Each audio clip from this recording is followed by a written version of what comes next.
Glorifie Jésus ce matin. Glorifie Jésus ce matin. Merci de ta présence. Dispose-nous à ta parole.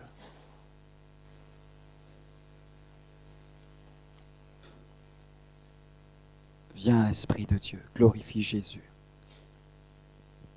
Amen. Qui est content d'être dans la présence de Dieu?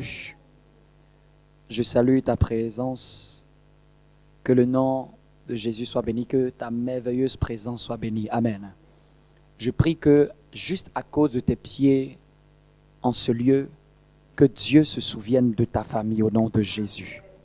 Que Dieu se souvienne d'un besoin dans ta vie au nom de Jésus. Juste à cause de ta présence, que Dieu t'épargne d'un danger. Que Dieu t'ouvre une porte. Que l'Éternel, le Dieu de ce lieu, se souvienne de toi au nom de Jésus. Nous allons prendre quelques écritures. Je vais essayer de ne pas être long ce matin. Nous allons prendre Jean chapitre 4. Jean chapitre 4. Jean chapitre 4. Et Jean chapitre 4 commence avec une merveilleuse histoire. Celui de Jésus avec la femme samaritaine. Dis avec moi, Jésus avec la femme samaritaine. Nous sommes toujours dans notre série. Qui a en tête notre série? Qui a en tête notre série? C'est quoi notre série? Est-ce que tu peux me le dire? La nécessité d'annoncer la bonne nouvelle. Est-ce qu'on peut le dire? La nécessité d'annoncer la bonne nouvelle. On peut encore le dire?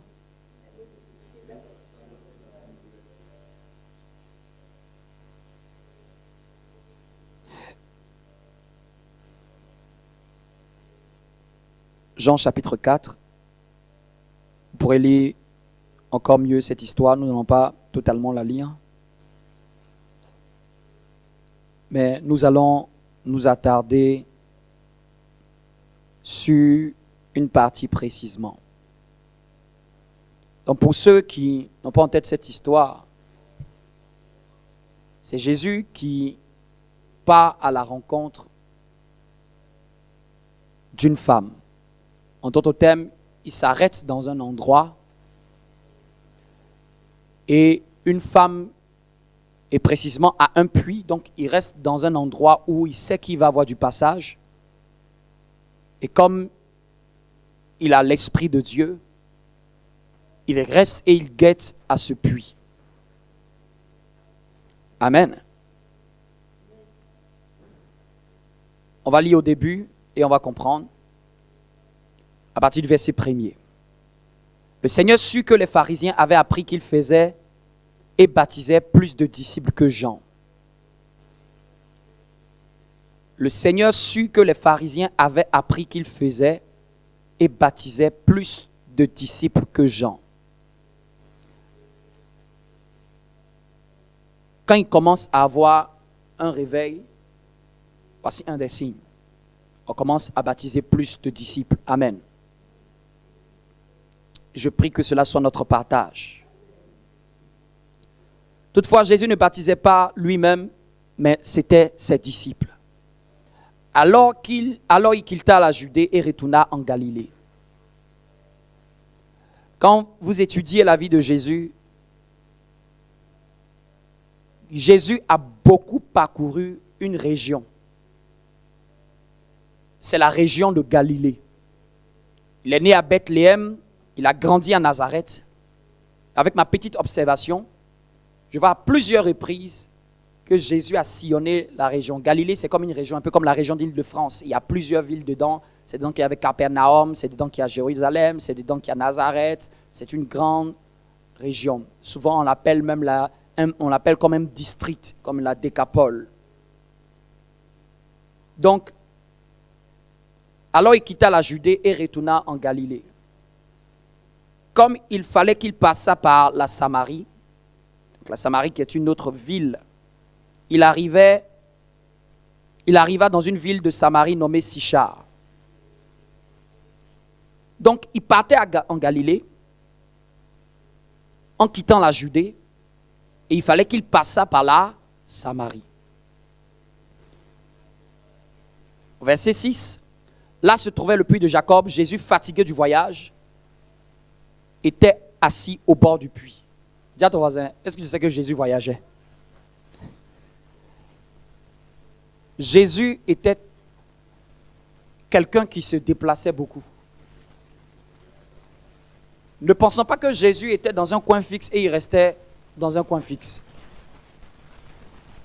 Ça veut dire que lorsque on a la volonté d'annoncer la bonne nouvelle, il ne faut pas être fixé en un lieu. Il faut aller ça et là, il faut parcourir. Amen. Lorsqu'on a la volonté d'annoncer la bonne nouvelle, il ne faut pas être fixé en un lieu, il faut parcourir. Il faut aller ça et là. Il faut aller vers tel. Vous me suivez? Et Jésus même n'a pas fait l'exception de cette loi. Est-ce qu'on peut m'aider, s'il vous plaît?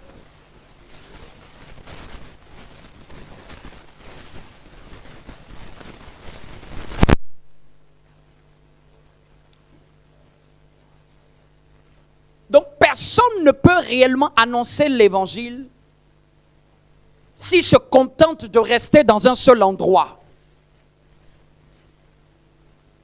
Personne ne peut annoncer l'évangile s'il veut rester immobile quelque part. Voilà pourquoi l'église n'est pas le lieu où on annonce l'évangile. Voilà pourquoi l'église n'est pas le lieu où on annonce l'évangile. Pour annoncer l'évangile, il faut parcourir. Il faut aller à la rencontre des gens. Il faut passer là où les gens passent.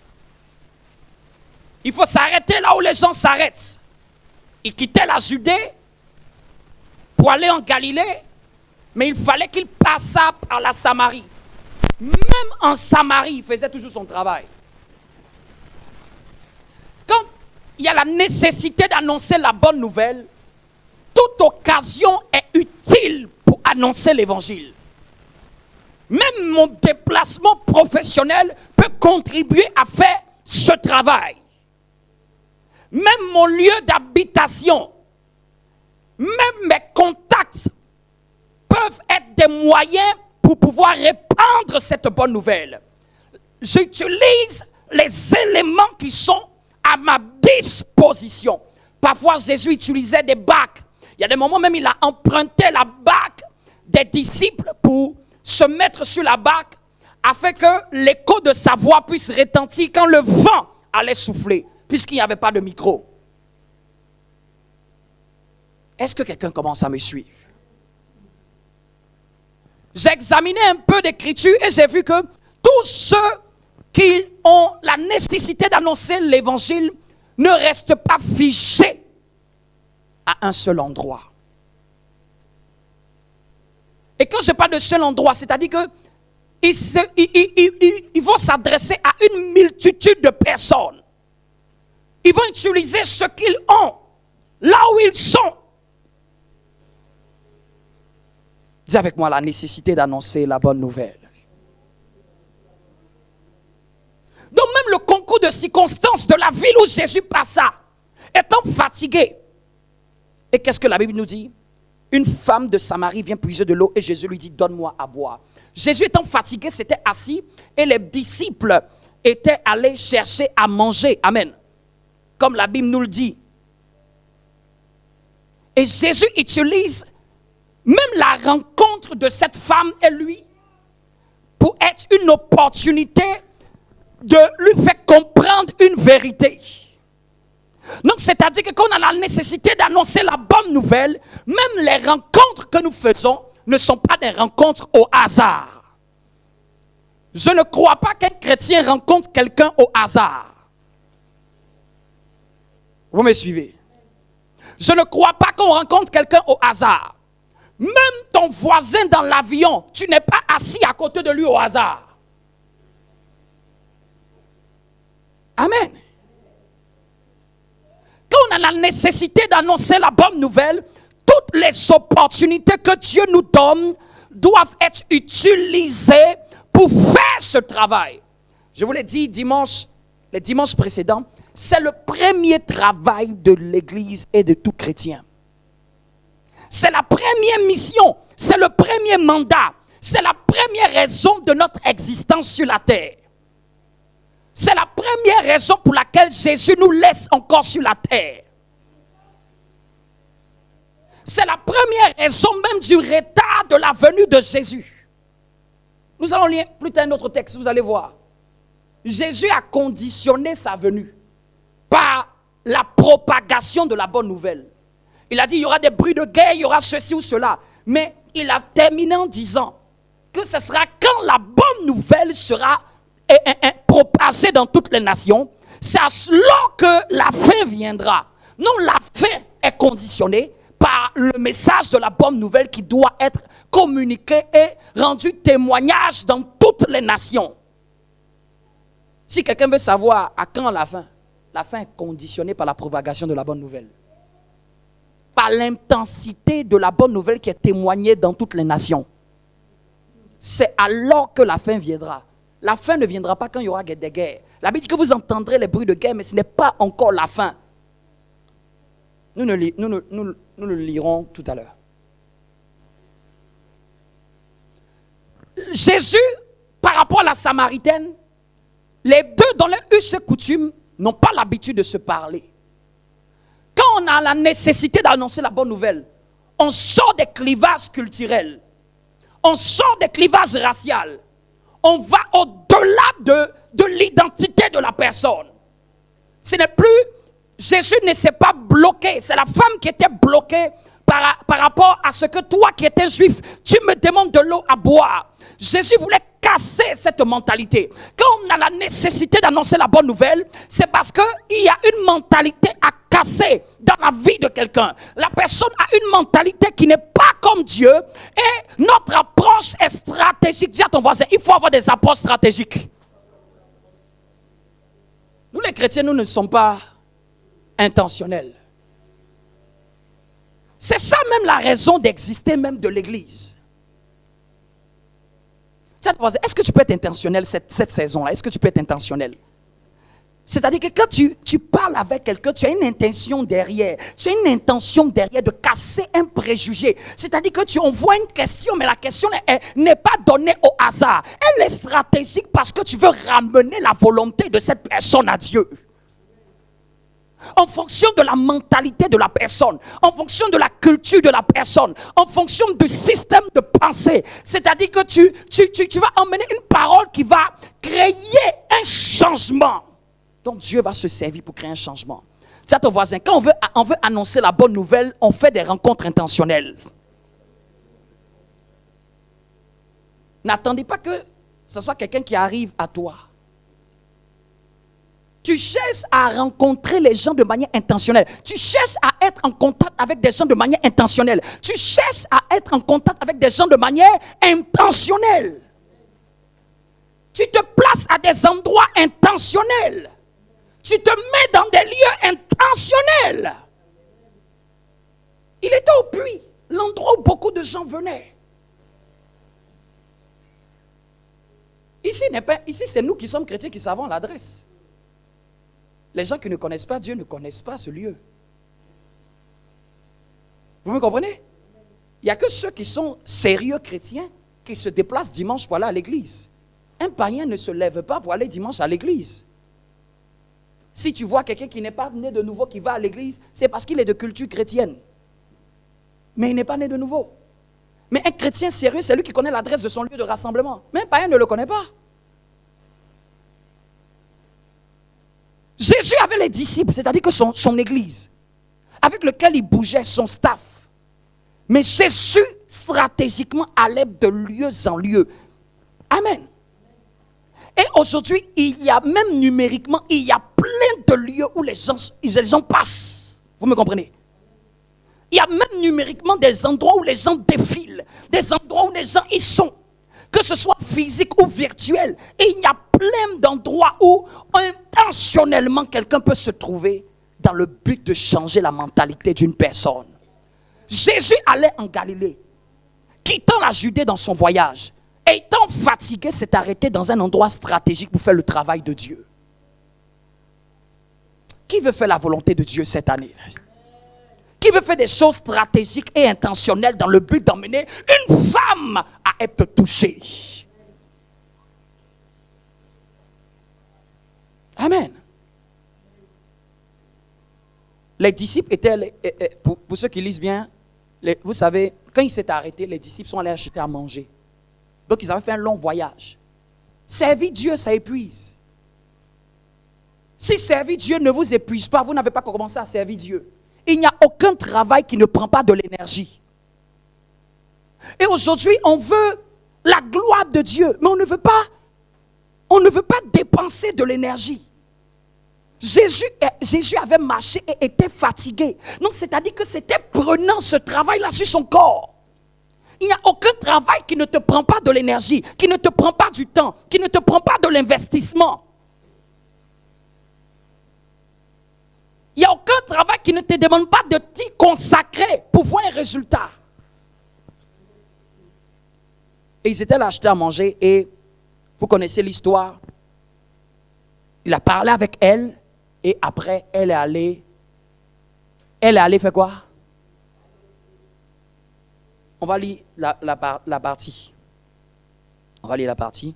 Donc il lui a dit appelle ton mari. Après ils ont discuté. Ils ont parlé de l'adoration. Donc il a changé sa mentalité. Et elle fut touchée. Elle a vu même la dimension, même de la révélation avec Jésus. Je prie que même Dieu, c'est sur, bien aimé, c'est sur le chemin de l'annonce de l'évangile que même les dons spirituels sont amplifiés. C'est sur l'annonce. Il dit, voici les miracles qui accompagnent. Pour que ça accompagne, il faut que je sois en mouvement. Les dons meurent quand on est statique. Les grâces meurent quand on est statique.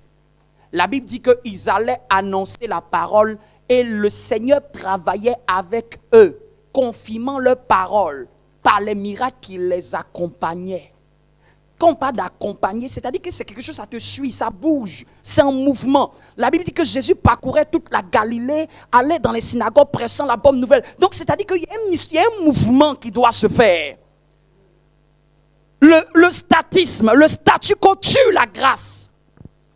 La plupart de nous tous, nous sommes pétris de dons. Mais souvent, ces dons-là, même 1% ne se manifestent pas. Pourquoi? Parce que ça n'est pas en train de servir les intérêts de Dieu. Jésus parlait à la femme et lui a dit, appelle ton mari. Elle a dit, donc tu es prophète. C'est-à-dire que Jésus a manifesté. C'est-à-dire, si vous regardez là où les miracles de Jésus, les dons de Jésus sont manifestés, c'est toujours pour ramener les gens vers Dieu. Quand on a présenté Nathanaël, Nathanaël est en train d'hésiter. Il a reçu en même temps une prophétie. J'étais vu sous l'arbre. Tous ceux qui n'avaient pas eu de problème, Jésus n'a pas parlé pour eux. Mais c'est celui qui était dans l'hésitation. Là où tu vas parler à quelqu'un et que la personne va être sceptique, c'est là que Dieu va ouvrir le don. Dis-moi un bon amen. C'est là que Dieu va te donner une sagesse. C'est là que Dieu va te donner une parole. Au fait, quand il y a beaucoup d'adversité par rapport à l'évangile, c'est là où Dieu même amplifie la grâce pour démontrer son nom. Donc, quand il y a hostilité, quand il y a scepticisme par rapport aux choses de Dieu, gardons à l'esprit que c'est là même Dieu veut se glorifier. Quelqu'un me suit? Lorsque il y a opposition, lorsque il y a des choses qui veulent s'opposer à la parole que tu veux annoncer, dis-toi que c'est en ce moment-là que c'est un défi que quelqu'un est en train de lancer à Dieu. Pour annoncer de l'évangile, il faut l'audace. Beaucoup de nous, les chrétiens, nous sommes timides, trop timides. Un pasteur même pouvait dire timide comme des souris. C'est-à-dire que on est timide concernant notre bonne nouvelle. On est trop timide. C'est ton voisin, la bonne nouvelle. N'est-ce pas une bonne nouvelle? On on est trop timide, comme si ce qu'on a là, c'est faux. Comme si ce qu'on détient là, ce n'est pas la vérité. Est-ce que qui croit que ce qu'il détient là, c'est la vérité? À moins qu'on se dise que nous, on s'est menti, on est dans quelque chose qui n'est pas vrai. Si nous croyons ce que nous avons cru, si nous croyons que ce que nous avons est vrai, que nous sommes dans la vérité, que cette vérité-là est la plus grande de toutes les vérités, qui croit que cette vérité-là surpasse toute autre vérité? Qui croit que l'évangile-là est vrai? Qui croit? Parce que parfois on est chrétien, mais souvent on n'a pas conscience de cette foi en cette vérité. Qui croit que cette vérité-là, c'est la vérité que tout le monde doit connaître? Qui croit que cette vérité-là, c'est la vérité qui va sauver le monde? Qui croit que cette vérité-là, c'est la vérité qui va apaiser les pays, qui va toucher les cœurs des dirigeants? Cette vérité-là, c'est ce qui va ramener les hommes vers Dieu. Qui croit que c'est celle-là qui est la solution? Quand je pose qui croit, c'est nous tous. Est-ce que nous croyons que c'est ça, la puissance qui va sauver les nations? Mais si c'est ça, pourquoi nous sommes si timides et nous la gardons? Nous sommes tout tremblants de le dire haut et fort. Pourquoi a-t-on un peur du regard des gens concernant cette vérité? Pourquoi avons-nous des craintes du regard des gens concernant cette vérité? Pourquoi on regarde à nous concernant ce qu'on va penser de nous si je parle de cette vérité? Pourquoi on regarde, mais qu'est-ce que mon collègue de travail va penser de moi si je lui dis cette vérité? Pourquoi on regarde à nous? C'est comme si on a un vaccin. Et on sait que ce vaccin-là, ça peut sauver tous ceux qui sont morts. Imaginons, et puis on demandait, tu es sûr que tu ne veux pas un peu? C'est-à-dire qu'on a le vaccin. On sait que c'est ce vaccin qui peut sauver tous ceux qui sont frappés de ce virus. Ce vaccin-là, c'est l'évangile. Est-ce qu'on ne va pas faire tous nos efforts pour que les gens savent que c'est le sérum qui est dans notre main? Je donne encore un autre exemple. Quelqu'un est en train de s'électrocuter. Quand quelqu'un s'électrocute, qu'est-ce qu'il est recommandé de faire? Si quelqu'un est en train d'être pris, quand c'est une vraie électrocution, la personne reste collée et ses cheveux commencent à se dresser. Ce qui est recommandé, c'est de prendre quoi? Un bois. Et de faire quoi? De faire quoi? De prendre un bois et de taper la personne. Tu vas devoir prendre un bois pour taper la personne. Le monde est en train d'être électrocuté. Et puis nous, on va venir devant et dire, tu es sûr que tu ne veux pas être sorti de ça? Hey, c'est moi qui ai le bois. C'est moi qui te tape pour que tu sors dedans. Vous me comprenez un peu? Vous me comprenez l'état d'esprit? C'est comme si on dit il y a le feu quelque part. Et tu apprends qu'il y a des enfants dedans. Tu ne vas même pas chercher à savoir si c'est l'enfant de tel, c'est pas tel. Ce que tu peux faire pour enlever quelqu'un, tu l'enlèves. C'est-à-dire que c'est cet état d'esprit-là qui doit nous posséder pour l'évangile. Un état d'esprit où que c'est moi qui ai la solution. Je m'en fous de ce que tu penses. Je m'en fous de ce que tu vas ressentir après le coup. Mais moi, je suis venu te libérer. Moi, je suis venu t'aider. Moi, je suis venu te détacher. Ce que tu dis là, ce n'est pas ça qui m'intéresse. C'est te sauver qui m'intéresse. Donc, ça fait que quand tu veux annoncer l'évangile, tu commences à avoir un front qui est dur. Tu commences à avoir un tempérament de quelqu'un de patient. Parce que tu sais qu'il te donne un argument, tu contre l'argument. On devient quelqu'un d'insistant. On ne peut pas annoncer l'évangile en étant seulement, j'ai parlé, il m'a juste... Non, quand tu veux annoncer l'évangile, tu deviens insistant. Surtout si c'est quelqu'un que tu connais. Si c'est quelqu'un, c'est un ami, c'est une soeur, c'est un collègue de travail avec qui tu as commencé à développer une relation. Tu as le droit d'insister. Parce que ce que tu communiques là, c'est la vérité. Ce que tu veux véhiculer là, c'est la vérité. Tu as le droit d'insister devant Dieu pour son âme. On a le droit de crier à Dieu, Seigneur, sauve cette personne. Mais combien de chrétiens crie à Dieu pour que même des personnes dans l'entourage qui ne connaissent pas Dieu puissent être sauvées. Combien d'entre nous voulons voir quelqu'un revenir à Dieu? Ou même, tu dis que je crie à Dieu. On te demande, mais pourquoi tu es triste? C'est pas ça, je n'ai pas l'argent. Je veux voir quelqu'un être sauvé. Je crie à Dieu. C'est ça le travail de Dieu. C'est ça l'œuvre de Dieu.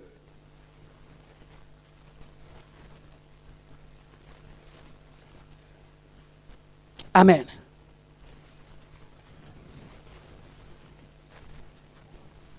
On va lire encore un passage.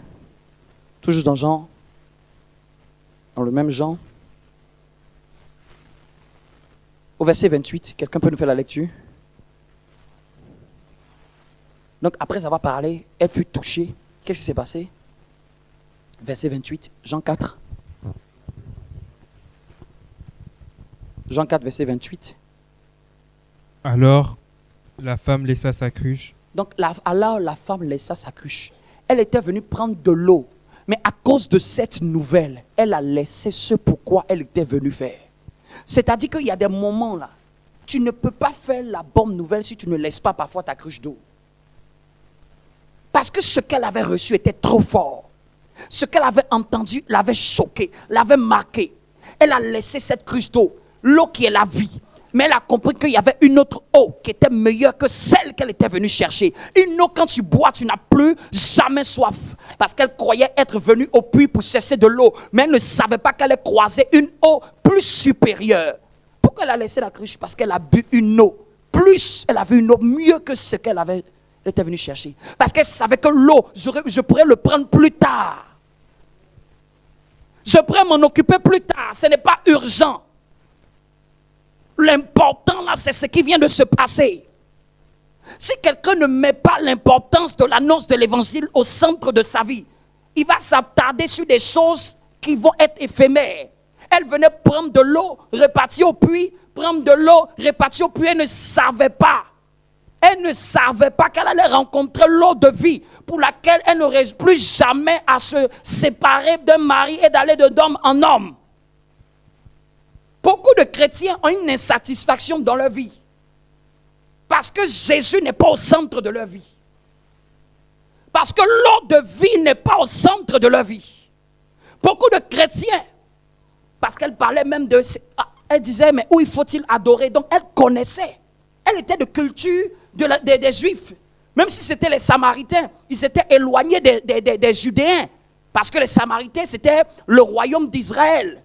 C'est le royaume d'Israël qui avait la capitale Samarie. Et c'était le royaume de Juda qui avait pour capitale Jérusalem. Après la scission, après le règne de Salomon, Israël s'est divisé en deux. 10 ont fait le royaume d'Israël avec pour capitale Samarie. Et 2 autres sont restés avec Juda et, pour faire le royaume de Juda avec pour capitale Jérusalem.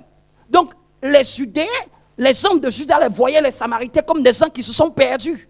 Des gens qui abandonnaient les cultures de leur père. Donc elle disait, c'est ici, il faut adorer. Elle était de cette culture. Mais il lui a dit, appelle ton mari. Elle avait une insatisfaction. Ça veut dire que parfois Jésus nous fait comprendre que on peut frapper à l'endroit où tu vois que la personne n'a pas de soif étanchée.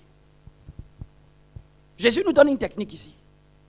De toucher la partie où la personne n'a pas de soif, où la personne n'a pas de paix, où la personne n'a pas de joie, où la personne ne fait que récidiver, où la personne, malgré tout ce qu'elle fait, malgré tous ses efforts, Jésus aurait pu parler de n'importe quel domaine, mais c'est ce domaine-là qu'il a ciblé. Parce que dans le domaine de la vie de cette femme, c'est ce domaine-là qui matérialisait le fait qu'elle manquait de Dieu. Donc parfois même, quand tu veux annoncer l'évangile à quelqu'un, tu peux être en train d'observer la personne. Tu vas voir un aspect de sa vie. Quelqu'un qui n'a pas Jésus, il y a un aspect de sa vie où il n'a pas de paix. Il peut tout faire. Il peut te dire qu'il a l'argent. Il peut te dire qu'il a un travail. Il peut te dire qu'il a une voiture. Il peut te dire qu'il est marié. Si tu regardes ça, tu vas croire qu'il est tout comblé. Tu vas observer. Parfois même, tu peux prier, demande Dieu, révèle-moi le domaine où il est insatisfait.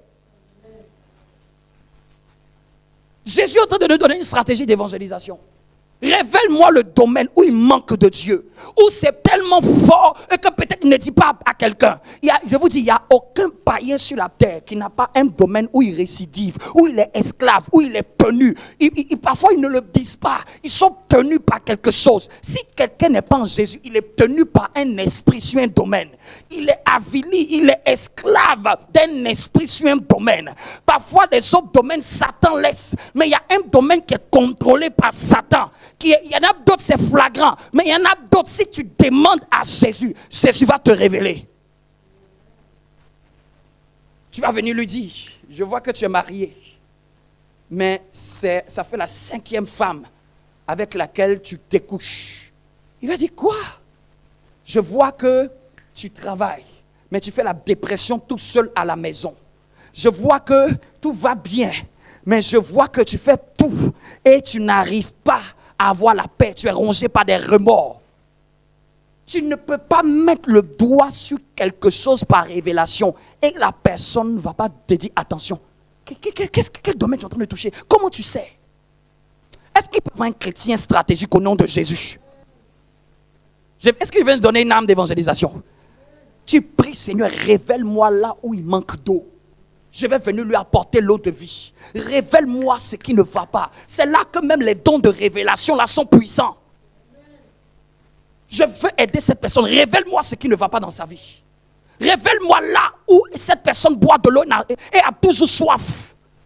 Révèle-moi quelque chose. Quand tu vas mettre le doigt dessus, la personne va s'asseoir pour commencer à t'écouter. Comment tu sais? Comment tu sais? Comment tu sais? Je prie, mets la main sur la tête. Je prie que nos évangélisations soient surnaturelles.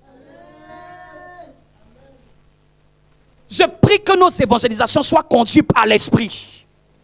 Stratégique, intentionnel. Donc quand on veut approcher une personne, surtout qui est dans ton sillage, il y a un élément que Dieu va vouloir que tu tapes. Il y a une brèche. Il y a un endroit où il faut jeter le filet. Il y a un domaine que même la personne ne te dit pas. Mais c'est le domaine là sur lequel la personne peut-être va fondre en larmes. Tout être humain est orgueilleux de nature. Aime cacher ses faiblesses. Mais si la main de l'esprit commence à toucher la partie faible, aucun être humain ne peut faire face à cette puissance. Donc ça veut dire que quand on va annoncer la bonne nouvelle, il faut être quelqu'un de spirituel.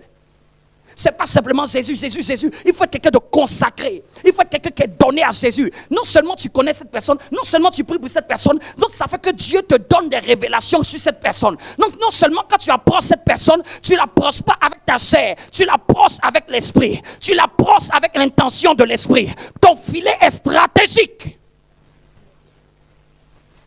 Je ne peux pas annoncer la bonne nouvelle par la chair. Même quand tu veux écrire, demande à l'esprit, tu veux que j'écrive sur quoi? Je touche quel domaine? J'appuie sur quel aspect? Il y a quelqu'un dans mon compte là qui a ce domaine là, ça doit le toucher. Quelqu'un qui va annoncer la bonne nouvelle, il doit prier par l'esprit. C'est à ça que prier par l'esprit nous a été donné. C'est à ça que les dons nous ont été donnés. Est-ce que l'esprit de Dieu parle à quelqu'un? Quand quelqu'un veut, le Saint-Esprit va l'équiper. Mais aujourd'hui, la majeure partie de nous, les chrétiens, on vit trop normalement. Trop normalement. On vit trop comme des gens qui n'ont pas connu Dieu. Notre vie est trop unipersonnelle.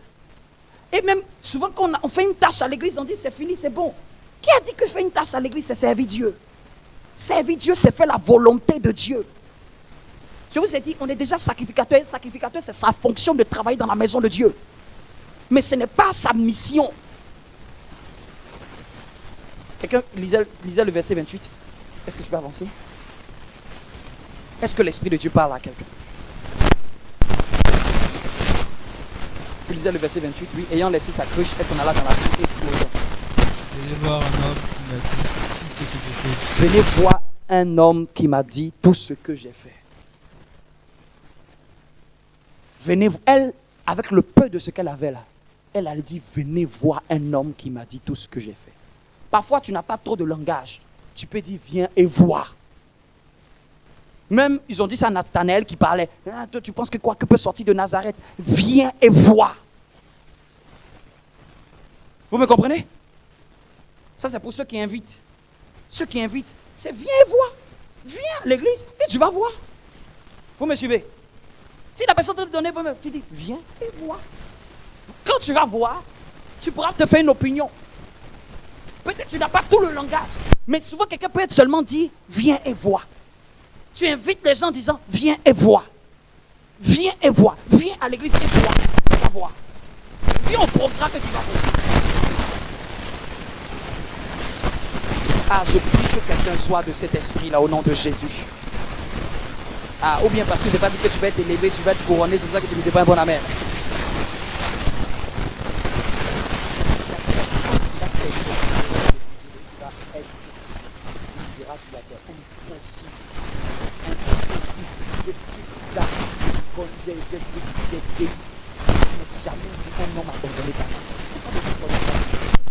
Consacré à Dieu, quelqu'un qui sait les intérêts de Dieu. Dieu ne peut pas l'abandonner. Dieu va abandonner ta famille parce que tu sais Dieu? Jamais. Regardez l'image que j'ai eue cette semaine. On sait que dans l'Ancien Testament, l'arche, un homme qui n'était pas sacrificateur a touché l'arche, il fut frappé de mort. Imagine que c'est un coffre physique. Et Dieu dit qu'il n'habite pas dans les maisons faites d'hommes. Quelqu'un essaie de toucher sans qu'on ait prié feu. Dieu même l'a frappé.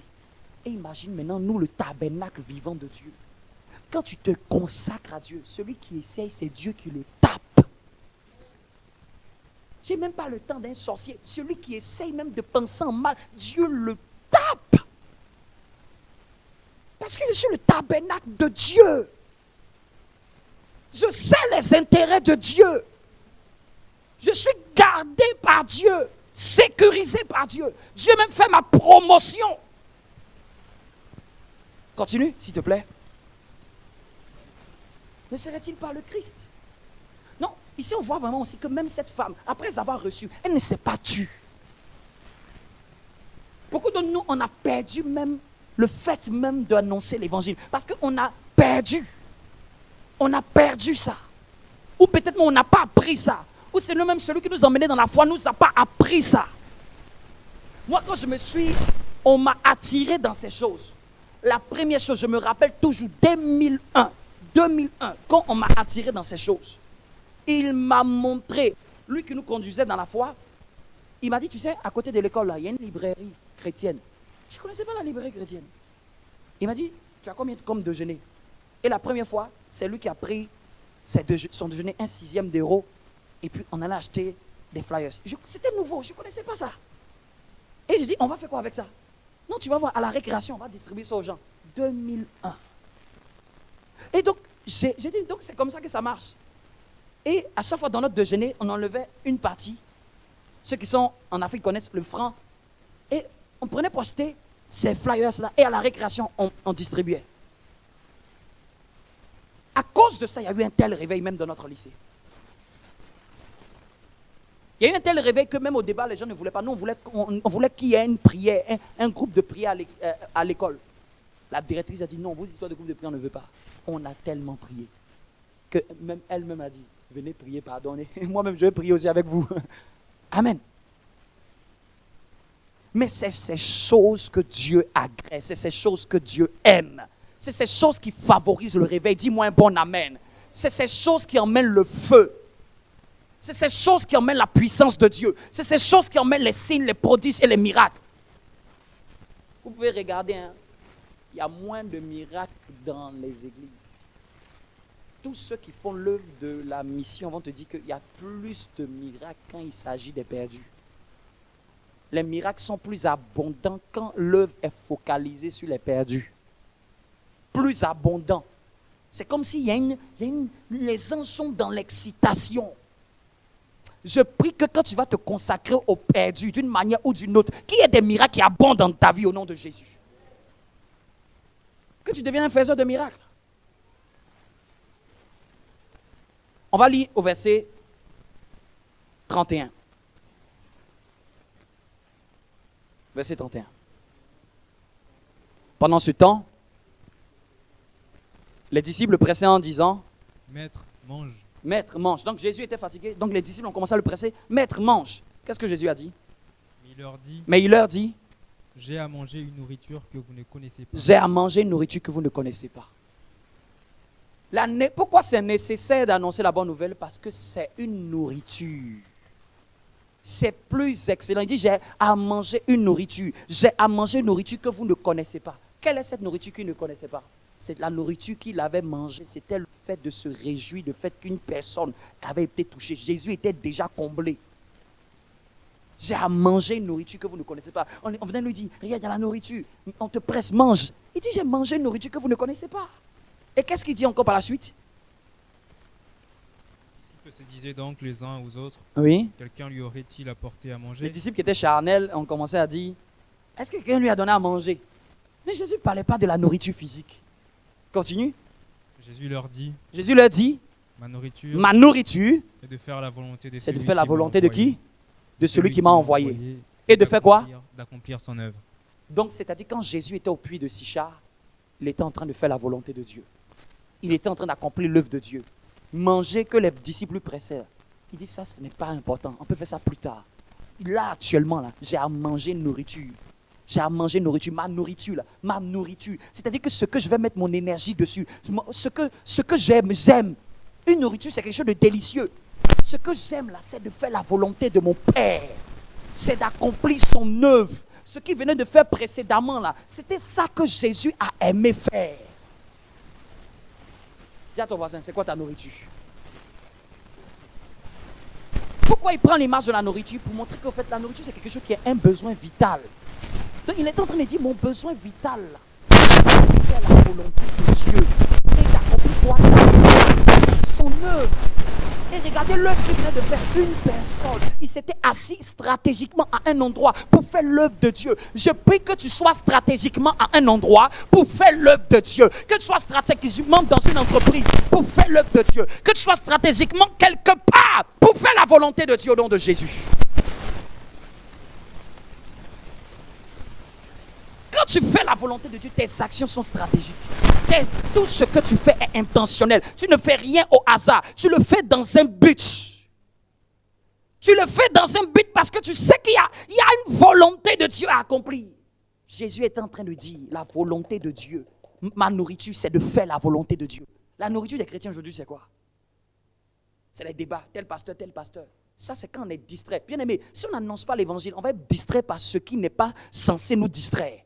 On va être distrait par les... Un pasteur rendant le témoignage, il est en train de dire aussi que, il disait, une des raisons pour lesquelles c'est nécessaire d'annoncer l'évangile, il dit que c'est pour ne pas être distrait.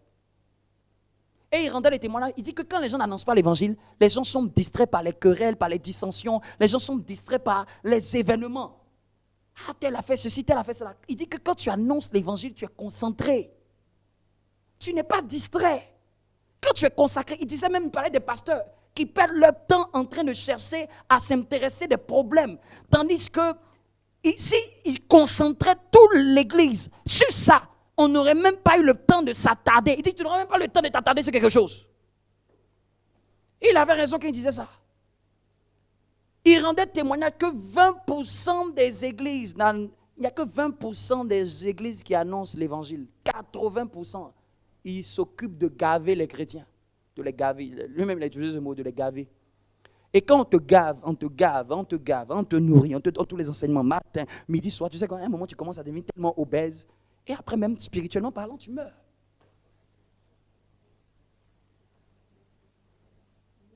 Amen. Même dans la phase chrétienne, il y a un moment où on est népios. Il y a un moment où on devient adulte. Quand tu es népios, on t'aide pour que tu sois affermi. Mais quand tu es affermi, tu prends conscience des responsabilités de la maison. Tu prends conscience des responsabilités de papa. Quand je parle de papa, de Dieu, tu prends conscience que pourquoi Dieu t'a nourri, pourquoi Dieu t'a éduqué, pourquoi Dieu t'a baptisé. Tu prends conscience que maintenant ma nourriture, là, c'est de faire la volonté de mon Père. Jésus n'a pas commencé son œuvre à 30 ans. Je croyais qu'il avait commencé son œuvre à 30 ans. C'est son ministère public qui a commencé à 30 ans. Mais à 12 ans, quand ses parents lui ont dit, on te cherche depuis, il dit, vous ne savez-vous pas que je dois faire le travail de mon Père? Depuis 12 ans, il a répondu ça à Marie et à Joseph. Vous me cherchez pourquoi? Ne savez-vous pas que je dois faire le travail de mon Père? Mon Père travaille, moi aussi j'agis. C'est ce que Jésus a dit, n'est-ce pas ou pas? Donc, on doit se demander quel est le travail de Dieu. Dis avec moi, c'est quoi le travail de Dieu? On a dit que Dieu veut que tous les hommes soient sauvés. Si un travail que Dieu veut que tu fasses, ce n'est pas dans le but de sauver quelqu'un, ce n'est pas un travail de Dieu. Sauver, là, c'est la personne qui d'un point A pour aller d'un point B. Si la personne est restaurée, elle est sauvée. Si la personne est délivrée, elle est sauvée. Si la personne est convertie, elle est sauvée. Si la personne quitte de sa mentalité, est transformée, elle est sauvée. Mais tout enfant de Dieu doit être un sauveur des hommes. Jésus, même son nom veut dire Dieu sauveur. Donc quand il dit Dieu, Dieu, Dieu, il m'a sauvé pour que je sauve.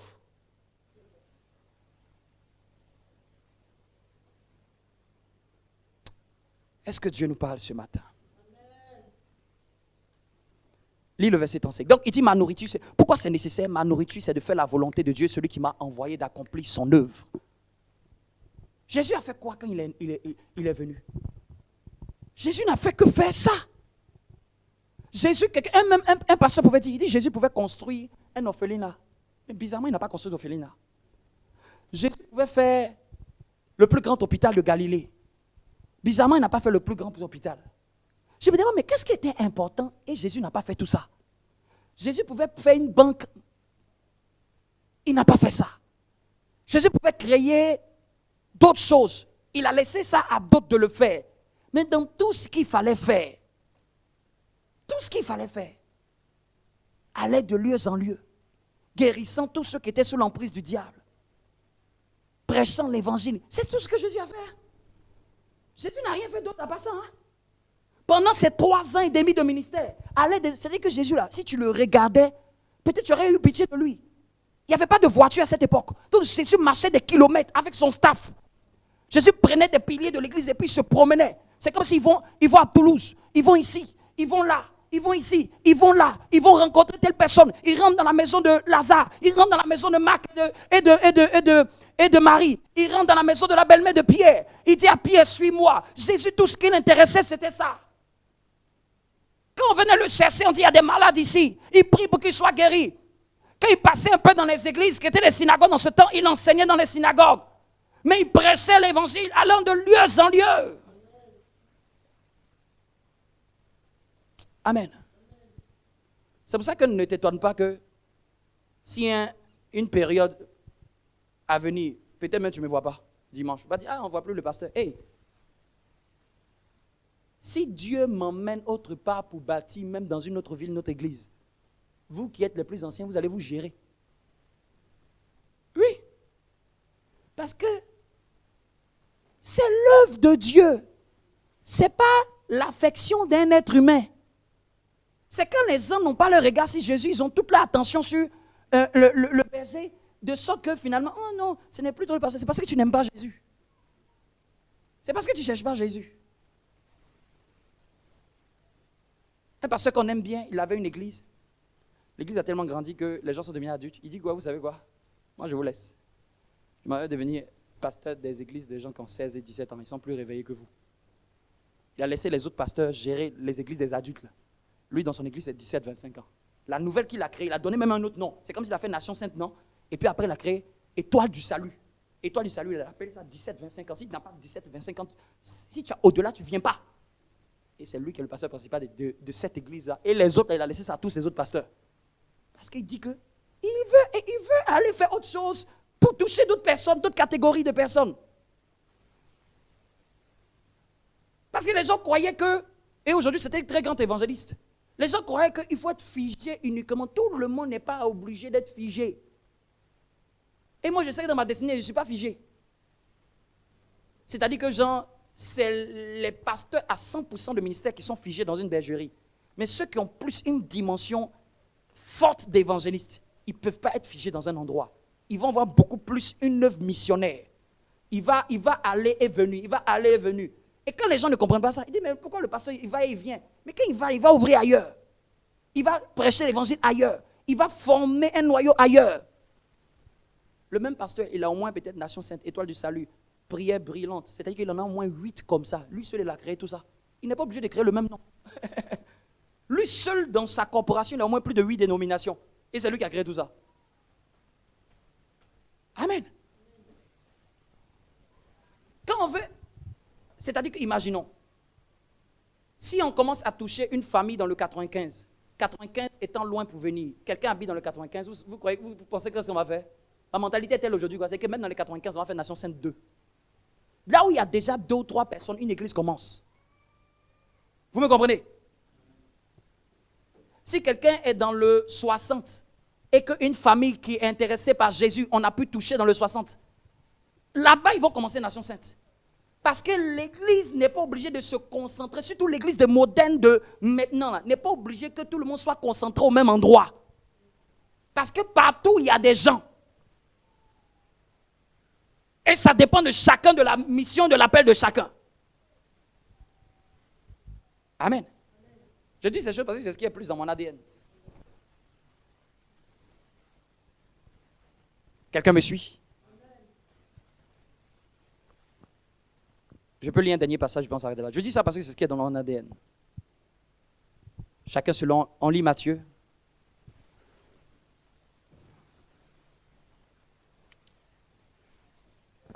Et puis je vais vous donner quelques manières d'annoncer la bonne nouvelle. Qui est là avec moi? Qui est là avec moi? Donc là même où je suis en train de parler là, je suis en train de prier. Dieu est en train de m'ouvrir une porte là, c'est dans le sud, pour ouvrir une autre église dans le sud, avec des chrétiens de là-bas. Amen. Parce que depuis une certaine période, c'est les gens du sud là qui me réclament. Tout d'un coup, ils se réveillent comme ça, j'ai envie de prier avec toi, les gens du sud, que je connaissais d'antan. Et au début, je me posais la question, mais moi Seigneur, je suis en Île-de-France. Comment j'ai fait quoi aller à Toulouse? Parce que moi, dans ma logique, tout doit être concentré ici. C'est après que j'ai compris que non, Dieu n'a plusieurs manières de travailler. Vous me comprenez? Dieu a plusieurs manières de travailler. Et le plus important, c'est l'évangile. Ce n'est pas notre structure. Ce n'est pas notre royaume qu'on vient bâtir. Vous me comprenez? Je ne viens pas construire mon royaume à l'église. On vient construire des sauvés. Non, le plus important, s'il y a des sauvés, c'est ça que le plus important. Parce que souvent, même certains pasteurs font l'erreur de se dire que non, je veux que je sois grand comme tel. Tel, c'est comme ça que Dieu a voulu qu'il soit. Dieu peut me permettre de créer 100 églises. Et dans 100 églises, il y a au moins 50 personnes dans chaque église, dans plusieurs villes. C'est aussi l'œuvre de Dieu. Oui. La moyenne des églises, c'est 70 personnes dans le monde. Une église, c'est là où des gens sont assemblés au nom de Jésus. Dès qu'il y a déjà 2 qui sont assemblés au nom de Jésus, ça devient une assemblée. Donc ça fait que ma mentalité même a changé. Si je connais seulement où il y a déjà 2 qui croient en Jésus, je mets là-bas une assemblée. Et parce que nous rendons des témoignages, il dit que pourquoi vous pensez que c'est tous les pasteurs qui vont seulement une méga church? Il y a des gens qui vont avoir juste des réseaux d'églises comme des tentacules. C'est-à-dire que il envahit là des tentacules. Tu lui demandes, tu en as combien? Il dit, j'en ai 1000. Et dans les 1000, là, c'est 50, 70, 120. C'est-à-dire qu'il en a tellement fait. Il en a créé des micros. Des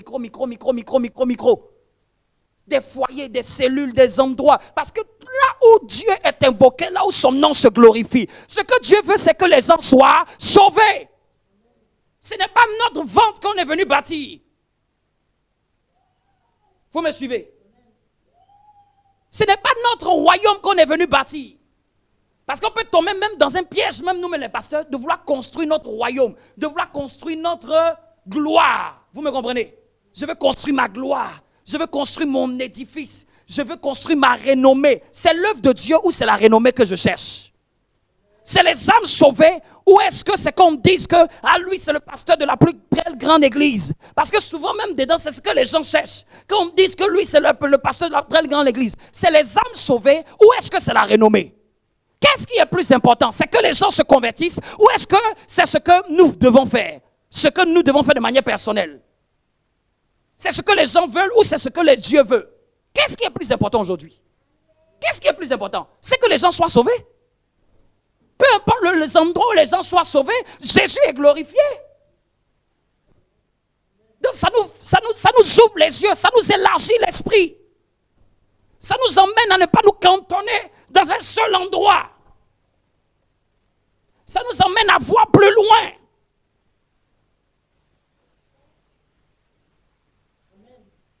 Si, quand tu liras le livre de Jean, il dit, la moisson est là. Mais il dit, il y a peu d'ouvriers. Le sujet de prière de Dieu, là, ce n'est pas qu'il n'y a pas des âmes. Hein. Dieu dit que la moisson est là. C'est-à-dire que les âmes sont là. La seule chose de Dieu, c'est les gens pour faire ça qu'il n'y en a pas. Demandez à Dieu, c'est ce qu'il a dit. Jésus a dit, priez que, il dit, n'a pas dit prier que les âmes soient sauvées, priez que les ouvriers, priez que les gens là viennent faire ce travail. C'est ça que Dieu ne trouve pas aujourd'hui. Dieu trouve nous tous des chrétiens égocentriques. Ouvrier de Dieu, c'est un moissonneur. Je ne parle pas d'ouvrier de l'église. Parce que souvent quand on est ouvrier de l'église, on se plaint. Ah, je suis ouvrier dans l'église, c'est que je sers Dieu. Ça, c'est notre mauvaise définition du service de Dieu. Ouvrier, c'est celui qui moissonne ou c'est celui qui sème. Ouvrier pour Dieu, c'est celui qui moissonne. Retrouve-moi le verset, s'il te plaît. Je pense que c'est ça que je vais m'arrêter. C'est Jean 4, 35, non? Je vais m'arrêter dessus. Et puis, oui, Jean 4, 35. Oui? La Bible dit, Ne dites-vous pas? ne dites-vous pas qu'il y a encore 4 mois jusqu'à la moisson? Ne dites-vous pas qu'il y a encore 4 mois jusqu'à la moisson? Eh bien, je vous le dis, Il dit bien, je vous le dis. levez les yeux et regardez. Levez les yeux et regardez. C'est-à-dire que l'on est en train de dire que non, mais Seigneur, c'est pas possible. Non, peut-être c'est plus tard. Il dit levez les yeux et regardez. Levez les yeux, c'est-à-dire que changez votre mentalité. Voyez plus loin.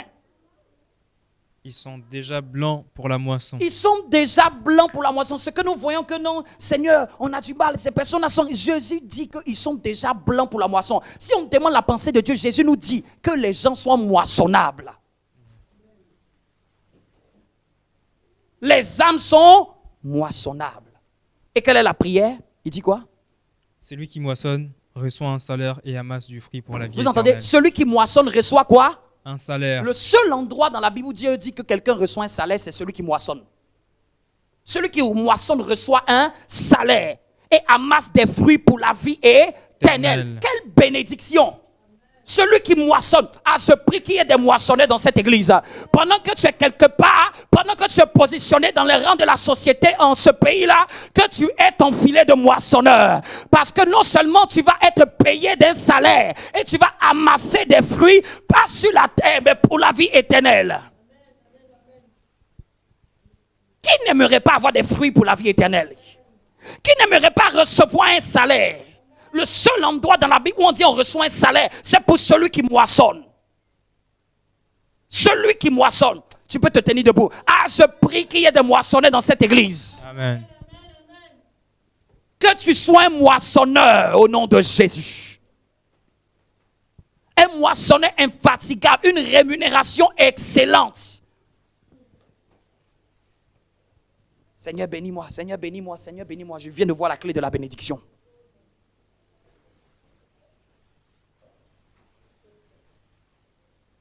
C'est là qu'il dit, priez, priez pour que le maître envoie des ouvriers dans sa moisson. Je vais te donner des choses à noter pendant que nous arrivons à la fin. Il est déjà midi.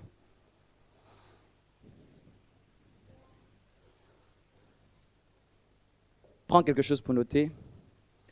Comment tu peux annoncer la bonne nouvelle? Comment tu peux annoncer la bonne nouvelle? Je l'ai dit, j'ai donné une stratégie en parlant de ce que Jésus a fait avec la femme de Samaritaine. Prier pour demander, Seigneur, révèle-moi quelque chose. Donc ça demande qu'il faut que je prie pour cette personne. Si je prie pour cette personne, Dieu va me révéler qu'est-ce que je vais dire ou sur quel domaine je vais toucher. Tu peux annoncer la bonne nouvelle en invitant des personnes de ton entourage. Ça, c'est un. Tu peux annoncer la bonne nouvelle en entrant en contact intentionnellement avec quelqu'un. Intentionnellement. C'est-à-dire que tu cherches à prendre contact intentionnellement. Mais parce que tu sais que tout ce qui t'intéresse, c'est que la personne soit sauvée. Tu peux aussi annoncer la bonne nouvelle. Tu peux aussi annoncer la bonne nouvelle en priant de tout cœur pour des personnes clés que tu veux que tu sauves. C'est aussi ça, annoncer la bonne nouvelle. En priant pour des personnes clés que Dieu va te mettre à cœur, pour lesquelles tu vas prier pour le salut de leur âme. C'est aussi ça, annoncer la bonne nouvelle. Parce qu'il dit il y a un qui sème et un qui moissonne. Quand tu pries, tu es en train de semer. Dans le travail de l'annoncer la bonne nouvelle, il y a la semence et il y a la moisson. Il y a des gens qui sèment, il y a des gens qui moissonnent. Parfois, quand tu as vu quelqu'un qui s'est converti, il ne faut pas penser que c'est aujourd'hui. Hein. C'est quelqu'un qui a semé et toi, tu es venu juste moissonner. Il était préparé pendant une certaine période. Donc, quand tu pries pour quelqu'un, tu es en train de semer. Amen. Mais la Bible dit qu'un qui sème, un qui moissonne, les deux ont le même salaire. Amen. Donc, en priant de tout cœur pour des personnes clés qu'on veut sauver, ça peut être des membres de ta famille proches. La plupart, le salut commence dans sa Jérusalem. C'est-à-dire dans la Jérusalem, là, c'est d'abord ma famille, après ma famille, ma génération, mes amis, mes collègues. C'est autour de toi d'abord. Ce n'est pas très loin. Ça commence autour de toi avant que ça aille très loin. Donc, quand on parle du salut des gens, ne pensez pas loin, loin, loin, les gens qui sont loin. Pensez déjà dans votre cercle d'influence. Amis, famille, collègues de travail, amis d'enfance, camarades de classe. Amen. C'est des gens que tu peux choisir, des personnes clés pour lesquelles tu vas prier pour leur salut. Amen. C'est aussi semer. Tu peux aussi annoncer la bonne nouvelle en appelant intentionnellement quelqu'un et lui proposer, est-ce que tu voudrais qu'on partage la parole de Dieu? Oui. Il y a beaucoup de gens, quand tu vas leur dire, qu'est-ce que tu aimerais que je t'appelle une fois dans la semaine pour qu'on partage la parole de Dieu, je t'explique un peu la Bible, il y a beaucoup de gens, ils ne vont pas te dire non. Tu peux aussi appeler quelqu'un pour dire, est-ce que tu aimerais que je t'appelle pour qu'on puisse prier? La plupart des êtres humains ne refusent pas la prière. La prière devient une intention pour commencer à infiltrer le royaume dans sa vie. Est-ce que ça t'intéresse qu'on s'appelle une fois et qu'on prie ensemble? Mais quand tu l'appelles, ta préparation même de ton message est déjà intentionnelle. Tu dis, bon, je t'appelle pour prier, non? Est-ce que tu as ta Bible là-bas? Amen. Soyez intentionnels. Amen.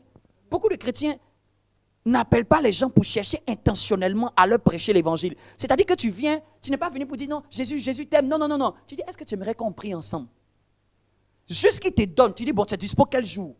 Et vous fixez un temps et tu fais ça chaque fois de manière périodique. Mais chaque fois que tu viens là, tu sèmes la parole. Tu touches des endroits dans la Bible là, intentionnellement pour que ça touche son cœur. Moi, je vais vous rendre le témoignage. Il y a une dame, quand j'ai rencontré en 2015, elle dit, ils veulent prier. Ils veulent prier, ok. Église, ce n'était pas trop le truc. Chaque fois dans la semaine, j'enseigne, mais j'enseignais intentionnellement. C'était des gens qui étaient de base catholique. Je ne suis pas venu pour dire, non, les catholiques, c'est faux le manger. Et c'est quoi? Non, j'étais la semence. Je prends des évangiles, je prêche, je prie, je prêche, je prie. Même si c'est 30 minutes, même si c'est 15 minutes, tu peux faire ça au moins. Je faisais ça. Il y avait une évangélique qui était dans son quartier là. Elle a appelé, je connais quelqu'un à qui je prie aussi. Elle s'est branchée. L'évangélique était en train de fatiguer la sœur, disant, il faut que tu te baptises, il faut que tu te baptises. La sœur dit, laisse-moi ton histoire de baptême là. Donc elle aussi, elle m'appelle pour me dire, non. À ce moment, elle m'appelle frère Seka. Il faut dire qu'elle se baptise. Il a dit, c'est pas l'esprit. T'inquiète pas. J'ai semé une année. J'ai fait un travail de une année.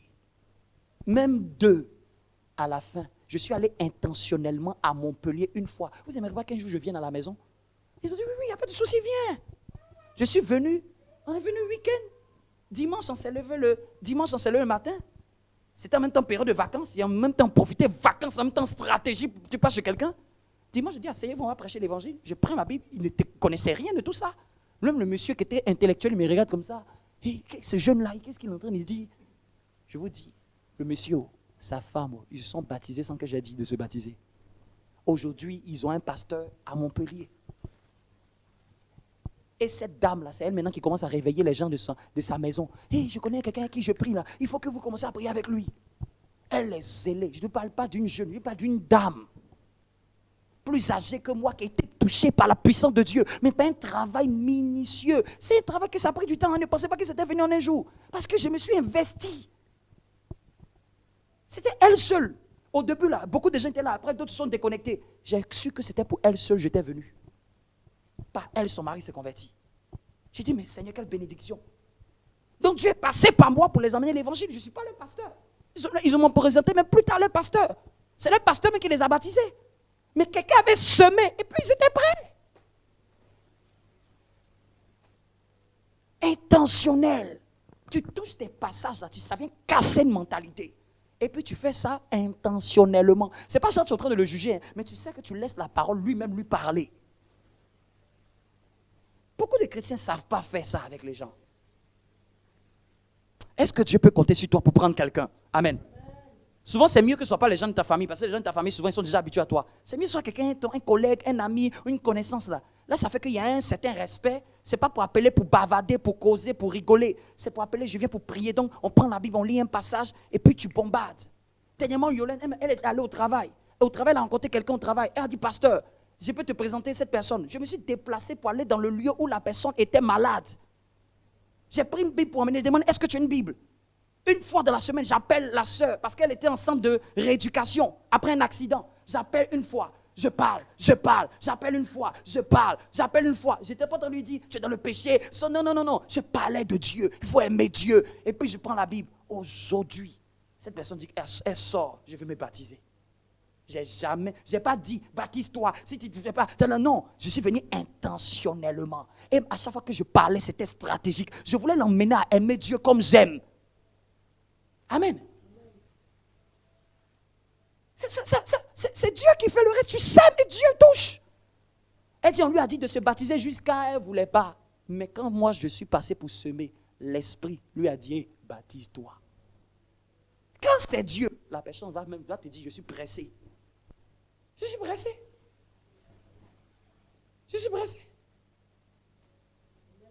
C'est Jésus qui est venu devant Jean-Baptiste qui a dit, baptise-moi. Quand quelqu'un est touché, c'est lui-même qui a réclamé le baptême. Est-ce que quelqu'un peut faire le travail de Dieu? Donc ça, c'est vraiment important. Appeler stratégiquement quelqu'un et dire, est-ce qu'on peut prier une fois par semaine? Même si c'est 30 minutes. Là, c'est pratique. 30 minutes. Tu mets dans ton agenda. Ça te prend du temps. Tu finis le travail. Mais ça te prend aussi du temps. C'est un service. C'est un travail. C'est ça, servir Dieu. Ce n'est pas parce que quelqu'un ne chante pas qu'il ne peut pas servir Dieu. Ce n'est pas parce que quelqu'un n'est pas au protocole qu'il ne peut pas servir Dieu. Quelqu'un peut servir Dieu comme ça, parce qu'il investit. Il investit dans la vie de quelqu'un. Tu peux servir Dieu aussi en partageant des messages, des textos, des vidéos. Il y a des gens qui sont très forts pour partager des vidéos. Ce n'est pas leur visage qu'ils partagent. On ne demande pas de partager ton visage. On dit de partager la parole. Il y a des gens qui créent des comptes intentionnellement. Créent des comptes intentionnellement. Pour être juste, pour prendre peut-être même des parties où le pasteur a dit tel pic, tu prends et tu fais. Tu prends, tu fais, et que ton compte là devient une propagation. Et puis tu vas voir qu'un jour, il y a quelqu'un qui t'a demandé, tu pries où ça? Ma soeur. Et puis à un moment, tu peux dire, ceux qui avaient besoin de prière, je vous invite. Parce que ton compte attire les gens par la parole. Et même, ça peut ne même pas être forcément moi, mais ça peut être tout homme de Dieu qui est sérieux, qui touche, qui dit quelque chose de puissant, mais tu le fais intentionnellement pour que ça attire des gens sur ce compte-là. Et puis après, tu dis que non, je veux prier, tu écris aux gens, ou les gens même vont t'écrire. C'est intentionnel. On ne demande pas d'aller s'afficher. Je vous ai dit, tout le monde n'est pas public. Nous, on est public, notre visage est déjà gâté. Mais tout le monde n'a pas obligé d'afficher son visage. Ce qu'il faut afficher, c'est là, c'est le message. Je ne sais pas si vous me comprenez. Parce que les gens, par peur de leur image, se disent non, est-ce que je dois être prêché? On n'a pas besoin de prêcher pour être sur les réseaux. Tu peux relayer le message de quelqu'un. Tu peux faire relais. Les gens créent des comptes quoi? Des comptes relais. En politique, ils font ça très fort. Relais. Tu vois, ils écrivent le compte du parti et puis mettre relais. C'est-à-dire que moi, je ne suis pas le parti, mais je représente le parti sur le relais. Et plus les gens relaient, plus le message se répand. SMS, vidéo. Tu peux envoyer des SMS intentionnels. Tu peux faire des statuts intentionnels. Au lieu de faire des statuts pour piquer ton frère, pour piquer ta soeur, là, fais des statuts intentionnels pour piquer quelqu'un avec Jésus. Les gens ont fait le statut, et puis c'est un statut pour narguer quelqu'un qui va regarder. C'est quoi ça? Pourquoi on ne peut pas utiliser ces statuts pour faire quelque chose d'intentionnel pour Jésus? Je vous ai dit, dans tous vos contacts, il y a quelqu'un qui veut savoir qui est plus sérieux avec Dieu dans son contact. Un jour, un grand, quand on était au quartier, païen comme agrégé en païen. Il a un doctorat en païen. À force de publier sur ma page, un jour, il m'a écrit, j'ai besoin de prier. J'ai dit, donc toi aussi, tu connais les gens qui... Tu connais. Les gens souffrent. Ils connaissent ceux qui sont sérieux. Beaucoup de gens, moi, dans des gens de mon enfance, là, souvent, ils m'ont écrit pour dire, Et il faut prier pour moi. Parce qu'ils ont vu ce que je suis devenu. Ils ont vu ce que j'annonce sur mes comptes. Donc quand ils ont un problème là, ils ont dit que c'est lui là, on va aller vers lui. Donc même si tu penses que les gens ne voient pas, les gens voient ce que tu écris. Les statuts WhatsApp le prouvent, les gens voient. Les gens qui voient pour cacher, non, n'est-ce pas? Les gens voient. Ne pensez pas que les gens ne voient pas. Il faut être reconnu que toi là, quand tu parles là, il y a Jésus, tu vas placer. Il faut être reconnu dedans. Et puis, un moment, tu places, tu as besoin de prier, appelle-moi. Tu as trouvé un client, je te dis.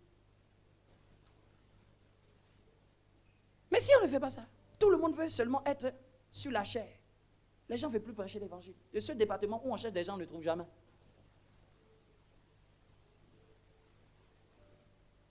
Donc, je m'arrête là. Ceux qui aiment chanter peuvent chanter sur les réseaux. Ceux qui aiment le cinéma peuvent faire quelque chose de cinématographique pour Jésus. D'autres peuvent aller chercher même des personnes intentionnellement pour venir à l'église. Je viens même te chercher. Tu le fais exprès parce que tu veux l'exposer à la vérité. Ce n'est pas tout le temps que tu vas le faire, mais tu vas le faire ça pendant une période. Non, t'inquiète pas, moi-même je viens. Moi-même je viens. Tu le prends dans ta voiture et tu viens avec lui. C'est intentionnel pour qu'il soit exposé à la prédication. Et puis à un moment là, il va gagner en autonomie. Il y a des gens qu'on cherche intentionnellement, on va les prendre en voiture intentionnellement. C'est volontaire, je le fais stratégiquement. Acclame Dieu pour sa parole.